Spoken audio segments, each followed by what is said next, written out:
Bon, nous voilà arrivés au terme de ce colloque. Merci beaucoup d'y avoir participé. Bon, bah, du coup, par caméra et pas en présentiel comme on l'aurait voulu.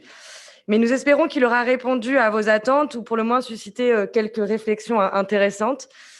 Donc, le but de ce colloque, comme on vous l'a dit au tout début, c'était pas de présenter des recherches nouvelles, mais plutôt de montrer certaines leçons épistémologiques dans chaque intervention qu'on a vue aujourd'hui, montrer les méthodes dans des domaines différents tels que l'histoire, la psychologie, la philosophie, la sociologie.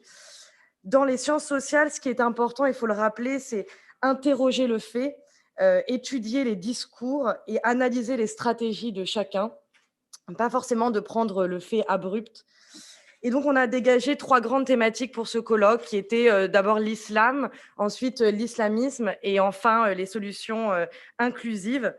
Et on essayait d'offrir des nuances, de quitter les discours médiatiques, politiques qu'on voit tous les jours ces dernières années.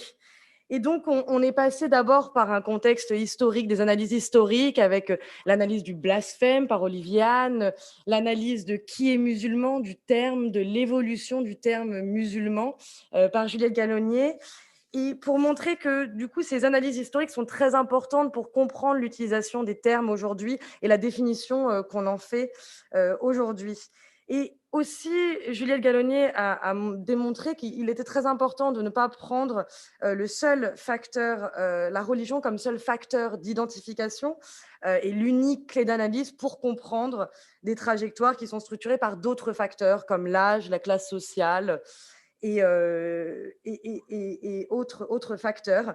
Nous n'avons pas qu'une seule identité et d'ailleurs, on a tendance à justement mettre ces termes dans des cases très précises et c'est ce qu'a dit Brahim Mansour. D'ailleurs, il a suivi cette logique en expliquant qu'on avait tendance à parler, employer les termes islam, islamisme, terrorisme ensemble et il faudrait les employer avec plus de précaution. Ces termes sont complexes et l'émotion peut parfois amener à faire des raccourcis qui pourraient conduire à des solutions contre-productives. On a aussi également, comme nous l'a rappelé Asna Hussein, tenté de trouver des définitions objectives et scientifiques grâce aux analyses pluridisciplinaires. Et ça, on nous l'a bien fait comprendre dans les interventions de Asna Hussein et de Hassan Belmessous par leur analyse historique, mais également leurs recherches de terrain qui sont très importantes. Ces 2 intervenants nous ont démontré que la réalité et les discours sont parfois dissociés.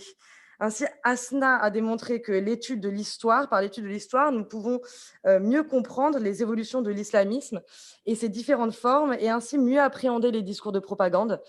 Hassen a également montré, au travers d'une histoire un peu plus récente et par son expérience sur le terrain, l'échec de l'islam politique en France. Il nous a éclairé sur l'utilité de la recherche de terrain qui nous permet de comprendre le fossé entre réalité, discours politique et politique publique. Il a mis en avant d'ailleurs l'idée très intéressante que la recherche académique est parfois trop éloignée, certaines méthodologies académiques sont trop éloignées des réalités du terrain.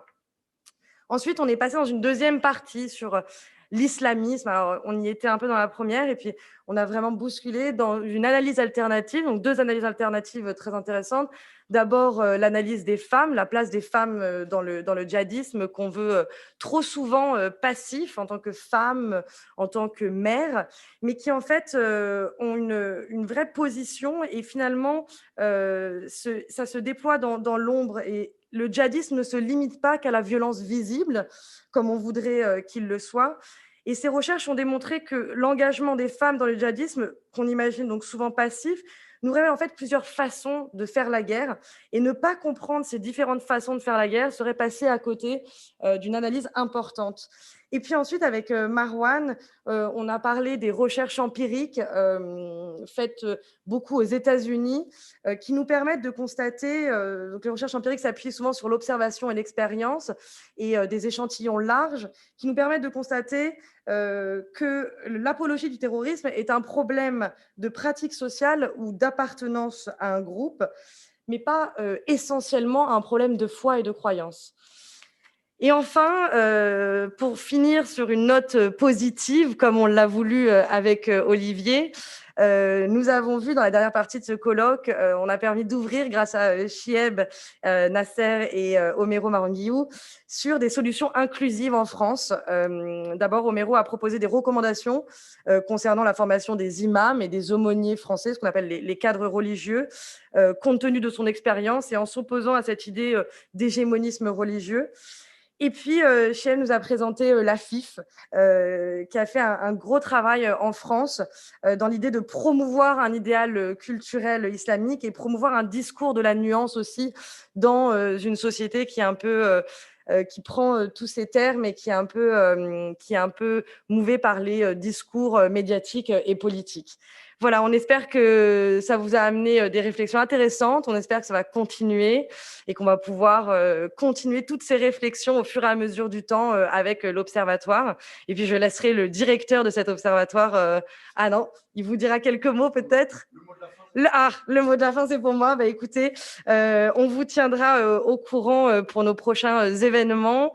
On espère en faire d'autres comme ça et surtout, on espère qu'ils seront en présentiel puisqu'on est persuadé que ce genre de thèmes et ce genre de sujets, de discours sont importants d'avoir vraiment en présentiel et de pouvoir discuter ces sujets face à face. Donc voilà, on espère que les conditions vont être meilleures dans un temps prochain.